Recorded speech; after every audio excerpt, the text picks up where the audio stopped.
Hello friends, मैं अनूप सरकार आप सभी का स्वागत करता हूं। जैसा कि हम लोग बात करेंगे करंट अफेयर्स पे, और करंट अफेयर्स की वैल्यू तो आपको पता ही होगा। लगभग 15 प्रश्न पूछे जाते हैं आपके पीआरटी में, और जीएस में 40 में जो 8 प्रश्न है वो करंट अफेयर्स से ही रहता है। तो करंट अफेयर्स की तैयारी एग्जाम के समय में नहीं होता है, और आप चाहते हैं कि 8 में 8 और 15 में 15 प्रश्न आपसे बने, तो आपको अपना तैयारी 1 घंटा, यानी कि 1 घंटा डेली का जो टाइम है आपके जो दैनिक दिनचर्या में, वह 1 घंटा डेली निकालना पड़ेगा। अभी से ही पढ़िए, अभी से पढ़िएगा तब जाकर के रिजल्ट होगा, नहीं तो बहुत मुश्किल हो जाता है ना, बहुत मुश्किल होगा। तो चलिए हम लोग अपना सेशन शुरुआत करते हैं, प्रश्न को देखते हैं। और प्रश्न पहला देखिए, निम्नलिखित में से कौन सा भारतीय बंदरगाह कार्गो वैल्यूम के मामले में देश का सबसे बड़ा बंदरगाह बन गया है? देश का सबसे बड़ा बंदरगाह बन गया है किस मामले में? तो ये कार्गो वैल्यू के मामले में पूछा जाएगा कि कौन सा भारतीय बंदरगाह है जो कार्गो वैल्यूम के मामले में देश में सबसे बड़ा बंदरगाह बन गया है। तो ऑप्शन में रहेगा, है ना, Mumbai port, Visakhapatnam port, Cochin port और पारादीप पोर्ट। अब आपको आंसर चुनना है कि इसमें से आंसर कौन सा होगा, है ना, निम्न में से आंसर क्या होगा। तो चलिए आंसर हम लोग बताते हैं। आंसर ये हो जाएगा पारादीप, है ना, पारादीप पोर्ट होता है। पारादीप के बारे में प्रश्न ये भी पूछता है कि पारादीप भारत के किस राज्य में स्थित है? तो यह भारत के उड़ीसा राज्य में स्थित है। भारत के यह उड़ीसा राज्य में क्या है, स्थित है यह, है ना। चलिए आगे हम लोग बढ़ते हैं।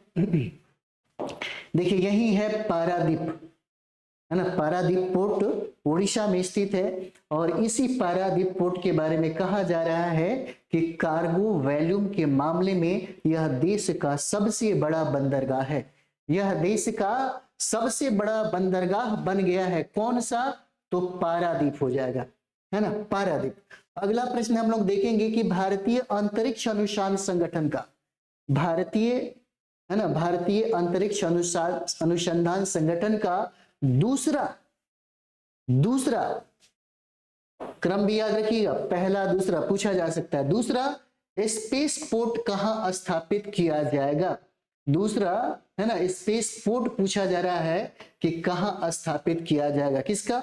भारतीय अंतरिक्ष अनुसंधान संगठन का दूसरा। क्या तमिलनाडु में इसको स्थापित किया जाएगा, या कर्नाटक में स्थापित किया जाएगा, या तेलंगाना में स्थापित किया जाएगा, या अंडमान और निकोबार में स्थापित किया जाएगा? तो दूसरा का आंसर, है ना, न्यूज़पेपर में दिया हुआ था, अगर आप पढ़े होंगे तो तुरंत क्लिक करिएगा कि यह स्थापित किया गया कहां?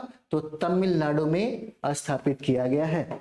इसको तमिलनाडु में स्थापित किया गया, और यही है, यानी कि भारतीय अंतरिक्ष अनुसंधान संगठन इसरो का दूसरा स्पेस तमिलनाडु के थूथुकुडी जिले के, पूछा जा सकता है, थूथुकुडी जिले के कुलशेखरपट्टिनम में बनाया जाएगा, है ना। कहां? तो थूथुकुडी जिले के कहां पर? तो कुलशेखरपट्टिनम में। हो सकता है कि ये भी आपसे पूछ दे किस जिला में और कहां पे बनाया जाएगा, तो कुलशेखरपट्टिनम में बनाया जाएगा। और किस राज्य में है ये भी हो सकता है, आपसे सवाल जो है पूछे। तो तमिलनाडु हो जाएगा, है ना, तमिलनाडु हो जाएगा। चलिए आगे हम लोग देखते हैं। बीपीएससी टीचर के एग्जाम में करंट अफेयर्स में अगर पीआरटी में 15 सवाल पूछता है ना, यहां पर देखिए पीआरटी में 15 सवाल पूछता है, तो लगभग यहां से 30 से 35% जो हिस्सा है ना, वह बिहार के करंट अफेयर से पूछता है।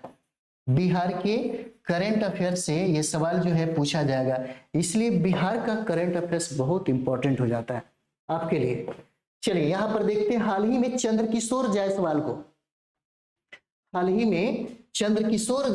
को IFFCO साहित्य पुरस्कार दिया, है ना, पुरस्कार दिए जाने की घोषणा की है। और पूछा जा रहा है कि वह बिहार के किस जिले के निवासी हैं? बिहार के किस जिले के निवासी हैं? प्रश्न यही है।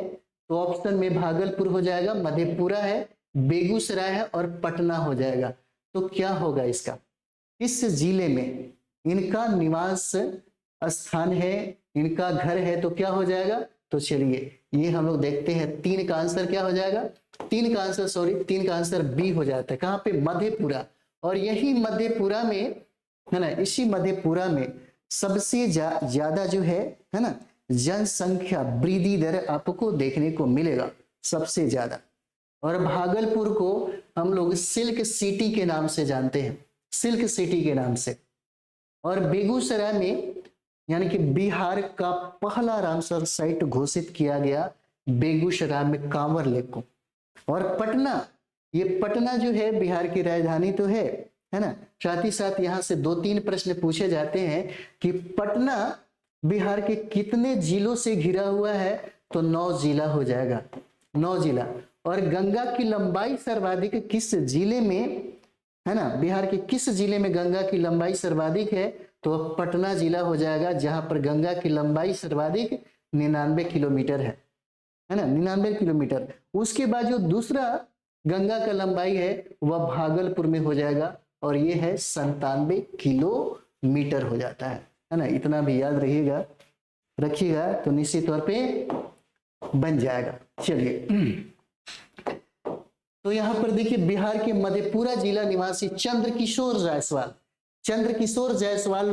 IFFCO साहित्य पुरस्कार देने की इनको घोषणा किया गया है, जो भागलपुर में मधेपुरा के रहने वाले हैं, है ना, भागलपुर बोल। चलिए यहाँ पर देखते हैं अगला सवाल। देखिए करंट आप लोग पढ़ते चलिए ताकि गड़बड़ ना हो। निम्नलिखित में से बिहार के किस जिले में विदेश जाने वाले लोगों की संख्या अधिक है?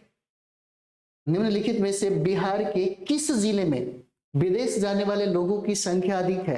कौन ऐसा जिला है बिहार का जहां से सबसे ज्यादा व्यक्ति विदेश में काम करते हैं? क्या पटना जिला हो जाएगा, या सीवान जिला हो जाएगा, या गोपालगंज हो जाएगा, या उपरोक्त में से सभी होगा? कौन सा इसका आंसर हो जाता है ना? 4 नंबर। 4 का क्या होगा आंसर इसका? तो 4 का आंसर देखिएगा तो इसका आंसर हो जाएगा डी, है ना। कौन सा?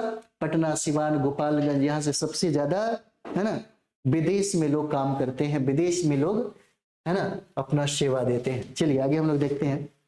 यहाँ पर कहता है कि कोविड महामारी के बाद बिहार से जाने वाले लोगों की संख्या में वृद्धि हुई है।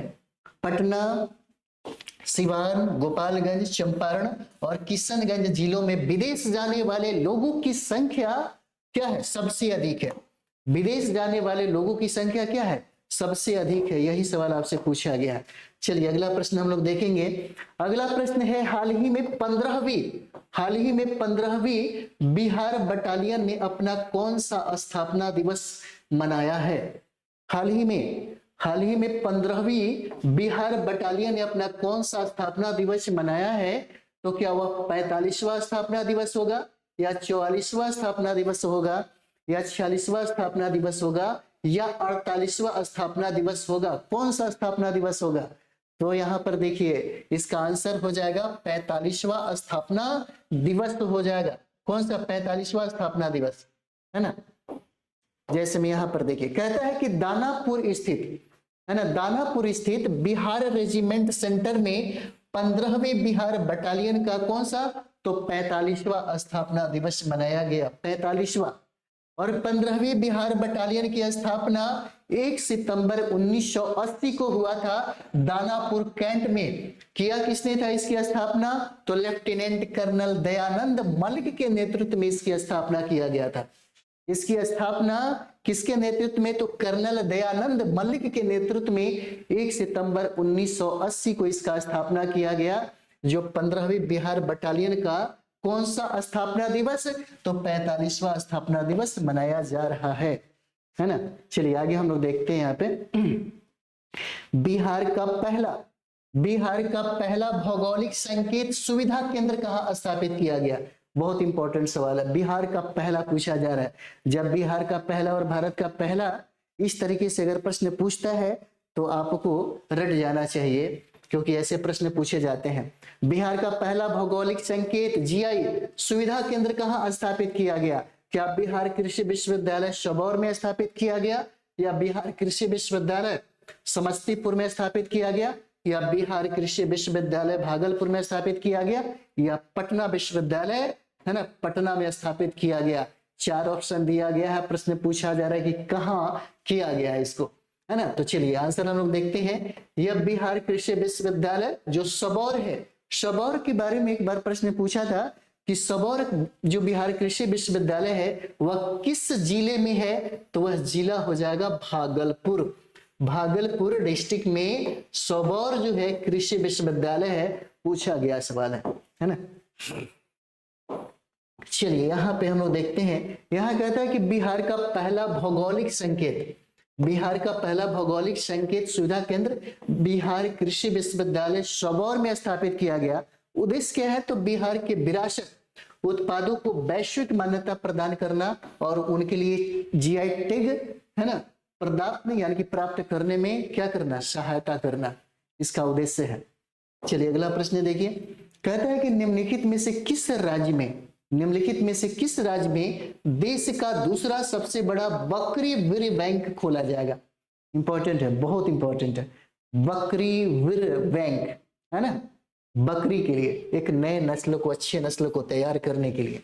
तो यही सवाल पूछता है कि किस राज्य में देश का दूसरा, पूछा भी जा सकता है कि पहला, तो पहला और दूसरा दोनों याद रखिएगा, यानी कि राज्य में किस राज्य में देश का दूसरा सबसे बड़ा बकरी वीर्य बैंक खोला जाएगा, तो इसका आंसर जो है ना, आंसर इसका क्या हो जाएगा, बिहार हो जाएगा। आंसर क्या है, बी हो जाएगा, है ना, बिहार, बिहार इसका आंसर हो जाएगा। दूसरा सबसे बड़ा बकरी वीर्य केंद्र खोला जाएगा, तो पहला पूछा जाए आपसे तो पहला हो जाएगा उत्तर प्रदेश हो जाएगा, पहला उत्तर प्रदेश, यानी कि उत्तर प्रदेश के मथुरा के बाद, मथुरा के बाद बिहार में देश का दूसरा सबसे बड़ा बकरी वीर्य जो है वह खोला जाएगा, बिहार में दूसरा। चलिए आगे हम लोग देखते हैं, विश्व रेबीज दिवस प्रति वर्ष किस तिथि को मनाया जाता है। विश्व रेबीज दिवस प्रति वर्ष किस तिथि को मनाया जाता है ना, तो क्या होगा, 25 सितंबर, 26 सितंबर, 29 सितंबर और 28 सितंबर, 8 नंबर।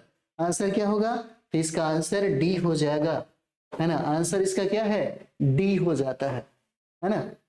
तो यहां पर देखिए विश्व रेबीज दिवस 28 सितंबर को मनाया जाता है। इसका उद्देश्य वैश्विक स्तर पर रेबीज उन्मूलन के लिए जागरूकता बढ़ाना हो जाएगा। चलिए आगे हम लोग देखते हैं अगला प्रश्न, कहता है कि संपूर्णता अभियान किसने शुरू किया है। संपूर्णता अभियान जो है किसने शुरू किया, क्या नाबार्ड ने शुरू किया, या वित्त मंत्रालय ने शुरू किया, या नीति आयोग ने शुरू किया, या राष्ट्रीय सूचना आयोग के द्वारा शुरू किया गया। कौन सा, तो संपूर्णता अभियान। तो संपूर्णता अभियान जो है इसको शुरू किया गया नीति आयोग के द्वारा, और नीति आयोग का गठन भी पूछा गया एक बार। तो 1 जनवरी 2015 को, यानी कि 1 जनवरी है ना 2015 को इसका गठन किया गया, इसका स्थापना किया गया, किसका, नीति आयोग का, है ना। तो यही है, हाल ही में नीति आयोग ने संपूर्णता अभियान की शुरुआत की। चलिए अगला प्रश्न और अंतिम प्रश्न हम लोग देखेंगे, कहता है कि India by the creek, India by the creek का आयोजन कहाँ किया गया है। क्या पेरिस में किया गया, या दुबई किया गया, या ढाका किया गया, या कोलंबो किया गया। क्या आंसर हो जाएगा, तो इसका आंसर हो जाता है दुबई में। कहाँ किया गया है, इंडिया बाय द क्रिक का आयोजन जो है यह कहाँ किया गया, तो दुबई में किया गया, है ना। इसका आयोजन जो है कहाँ किया गया, तो ये हो जाता आपका दुबई में किया गया है। तो ऐसे प्रश्न आपसे जो है पूछे जाते हैं। डेली का हम लोग करंट अफेयर्स देख लेंगे, और डेली आप लिखते भी जाइएगा, तो एग्जाम के समय में जब 10-15 दिन का टाइम मिलेगा रिवीजन करने के लिए, तो सारे के सारे प्रश्न आपको पता चलेगा कि जो आपने पढ़ा है यहीं से पूछा जा रहा है ना। तो चलिए हम लोग मिलते हैं अगले वीडियो में। थैंक यू वेरी मच आप सभी लोगों को।